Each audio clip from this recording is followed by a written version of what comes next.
আমরা কি রমজানে কোরআন তেলাওয়াত করছি? একটু চিন্তা করুন তো, আজকে আপনি কতটুকু পড়েছেন?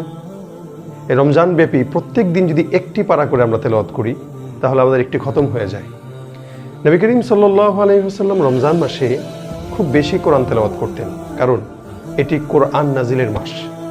জিবরিল আমিন আসতেন, রাসূল সাল্লাল্লাহু আলাইহি ওয়াসাল্লাম প্রতিদিন জিবরিল ফেরেশতার সাথে কোরআন মাজিদ দাওর করতেন। রাসূল সাল্লাল্লাহু আলাইহি ওয়াসাল্লাম শোনাতেন, জিবরিল ফেরেশতাও শোনাতেন। এভাবে রাসূল করিম সাল্লাল্লাহু আলাইহি ওয়াসাল্লাম অধিক পরিমাণে রমজানে কোরআন তেলাওয়াত করতেন। আমরা যারা কোরআন পড়তে জানি না, আমরা কিন্তু একটি কাজ করতে পারি।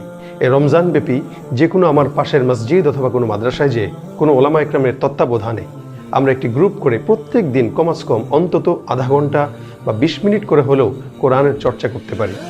আমাদের সালফে সাহিন, আমাদের আকাবির আসলাফ, আমাদের সালাফ খালাফরা রমজানে অধিক পরিমাণে কোরআন তেলাওয়াত করতেন।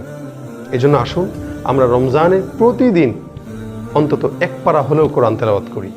আল্লাহ পাক আমাদেরকে তৌফিক দান করুন।